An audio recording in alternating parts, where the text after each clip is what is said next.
السلام الله عليكم ورحمة الله تعالى وبركاته إن داود يا هل كان نقد ونيسان ونمعلضن إننا وحنا هاي بعض نمعلضن واسكتوا ولا شيء نمعلضن وقتنا سيد وكله واحد برنامج كمان تا قيم نقلاء أو معناه إن هذه جرنا روايتها أما المقالة نقلا صوب مقطع إفراح عبد الله إن channel كذا هو إفراح عبد الله official كل كمان إيه لوجونا ملنا إفراح عبد الله official هذا كمان روح جونا ما كان official أنا هو ملنا مركود ninkan waa taqaaniin cabdiqaadir mustafa laha cabdiqaadir tube oo la baxay cabdiqaadir tube youtube ka maxaa magacigaaga soo gelinaysa cabdiqaadir mustafa cabdiqaadir tube baa la markaas yaqaan cabdiqaadir tube laakiin magaciisa sax tube lama raadi cabdiqaadir tube la ninkan cabdiqaadir tube af Soomaalidan ku aqaan waa tube naftiisa tubada biyaha cabdiqaadir tube inta badan saas ay u maleeyaan waa tahay ada Soomaali waa mugti marka asxaabay maanta waxaan halkan uga hadlaynaa oo aan ku lafa guri doonaa waxa soo baxeen dad Soomaalida ka tirsan oo had iyo jeer sameeysta ciwaano dad caanka ah ama bulshada dhexdeeda Soomaaliyeed sharaf ku leh kuwaas oo ciwaanadooda si qaldan loo isticmaalayo kuwii ugu dambeeyay waxay ahaayeen in macnaha TikTok la furo TikTok-yadaas oo lagu furo culimadii iyagoo wacdiyadii culimada qaar kamid la soo gelinayo kadibna macnaha waxyaalaha anshaxa aan waafaqsanayn la soo daba gelinayo sidoo kale arinta ugu dambeysay waxay dhacdo in wad maqasheen baraha bulshada in la isla dhexmaro sheekh waxa uu leeyahay in baraha bulshada lagu isticmaalo Soomaalidana ay ku kala ra'yi doonaato muhiimadu ma ahan in horta dadka wanaagsan ama dadka waaweyn inaan aflagaadino saafilay waa soo daawateen muuqaaladaas oo soo aragteen adinku ahantiina in nin sheekh waxa uu dhahay laga soo daba qaato oo sheekh aflagaadada hadda aragteen hawada loo soo maray miyay wanaagsan tahay inaan ku bilaabo marka hore asxaabta waa salaamaya inta nagu xiran dhamaantiina waxaan dileenahay waqtiga idin tahay oo wanaagsan horta ama culumaha ahaado ama caamaha ahaado ama fanaan ha ahaado shakhsi wax uu asaga uu dartay ama ha saxsanaadaan qofka markuu intuu soo kaco meel fariisinay wax sameeynayo asaga jeclaysto inuu sameeyo adiga ma ahan inaad dabaraacdo ma ahan inaad falcelin aan qurux badnayn ka soo bixiso ma ahan inaad shaqo ka dhigto adiga waxaad leedahay mowqif ku gooniya waxaad leedahay shaqo ku gooniya qof walba waxa wanaagsan inuu tiisa raacdo qofku doonaado qof bilaadan inaad dhabaatayso inaad muuqaaladiisa si qadan u isticmaasho waxa wanaagsaneyn inaad sameeyso hadii jeer batatan waa qalad ma wanaagsano ama culimada ama caamaha ahaado ma ahan wax qurux badan waana cambaaraynayna Soomaalidan inta badan waxa aragtay qofka markuu qalad ka dhaco haddaan anaga buunbuunin aanan soo qaadanin muusan faafi lahayn laakiin dhibaatada jirta waxay tahay qofka qalad ka dhaca qofku waa bilaadan qofka markuu qalad ka dhaco waxaan sameeynaa waan qaadeynaa statusyadan dhignaa Snapchat kan geynaa Instagram kan geynaa Facebook kan geynaa YouTube kan soo gelinaa markaas wuu faafaya dadweynuhu qabsanaya qofkii wuxuusan wixii yaraa Ilaahay subhanahu wa ta'ala wuxuu dhahay ceebta dadka qari anna taagan ku asturay marka anaga daan ceebaheena qarsan weyno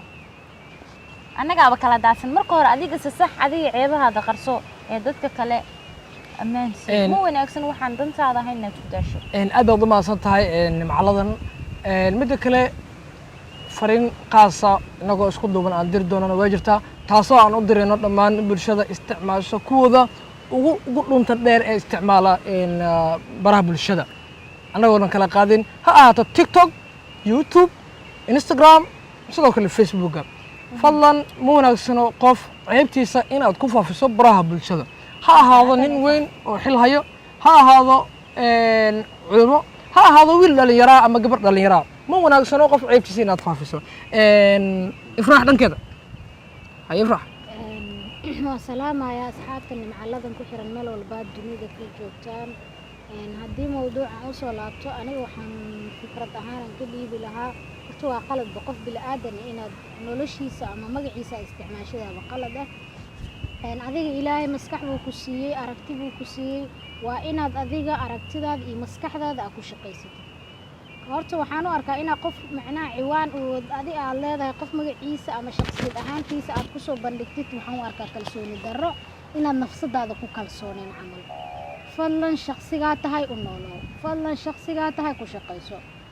laakiin haddaad qof matashid ama qof magaciisa ay isticmaashid taas waxay tahay kalsooni darro nafsadaada ku jirto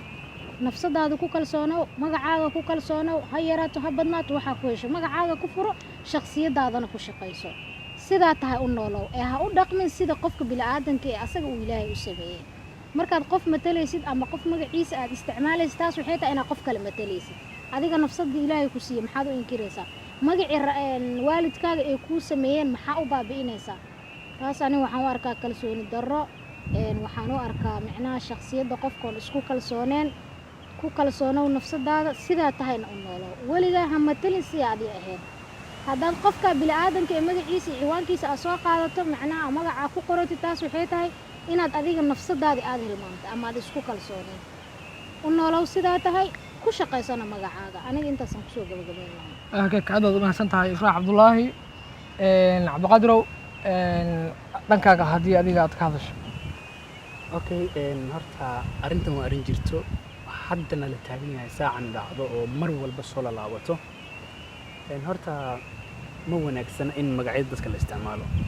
taas aad bay u xun tahay waa khalad waxaa intaas si dheer oo adduunka hadda haligayo oo maxaa dhahayay khilaafka iyo buuqa iyo cayada sa'id ka dhalinaya waxay tahay qof ayaa khalad ka dhacaya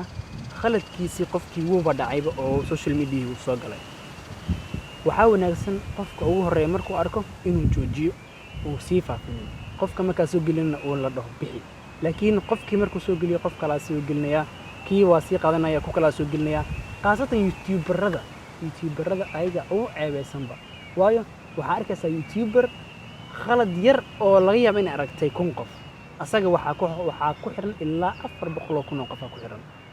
uu soo qaaday youtube-kiisa soo fiirsan wuxuu leeyahay saana dhacday qofka markuu daawado xitaa qofkii ogeyn videogii buu raadinaya marka hore waxay ahayd 1000 qof laakiin hadda waxay gaartay 100 kun oo qof hay ceebti soo meeweynaanin marka waxaa wanaagsan wax marka uu yar yahay khaladkii la arkayba qofka horta ilaahay ha u laabto ilaahay ha baryo ceebtii waaba dembi u galayba laakiin ha la soxo sidoo kale wadaadada badanaa khaladaadkooda la soo qaato muxaadaro ay jeedinayaan ayaa badanaa laga dhex baxsadaa qofka waxaa wanaagsan muxaadarada sheekha xoliya aan hore usoo sheegnay dhin lay dhahay barnaamij ayuu waday barnaamij qurux badan inuu ka hadlaya laga yaabaa oo markaasi qofka uu saas wax quruxsan lama soo qaadanin inta xumaanta sheekh hadda waxaa jira video full ah wuxuu ka hadlay dhalinyarta jeegada jarnayso dhalinyarta surwaal isku dhijinayso gabdhaha iska qaabinayo marka wuxuu soo inta dhan ka soo hadlay wuxuu soo gaaray meeshan ka fakatay qofka bil aadan xumaanta laga soo qabsaday marka intii baa la jartay state sida la saaray waa la faafiyay waa la soo codsiiyay soo hadii waxa si waa loo soo jawaab hadana rag baa macalinka culimada cayin sida aad muuqaalka aad aragteenba muuqaalada soo daawateen in sheekhi loo gafayo gabdho waxaa jira xitaa caynaya marka ma horta oldo annaga bil aadan aan nahay oo dadkii dana Soomaali aan siinahay ilaahana barakeeyo xoogaa aan bal istajino wax walba aan ka fiirsano intaas ma dhiila waa hagaag dhammaan waan idinkaga mahad celinayaa ifraax cabdulaahi official sidoo kale nimcalladan sidoo kale anigoo ah qaasim qasafa iyo cabdiqaadir mustafa faarax cabdiqaadir tuube magacaadii haga hadlan okay waa anigoo ah iyo anigoo ah cabdiqaadir mustafa faarax cabdiqaadir tiyo intaas aad kaga macnaha inooga egaa muuqaalkeena inta aynu ku kulmi doono muuqaalka xiga waa anagoo ah bahda ladan sidaa iyo nabadgeliyo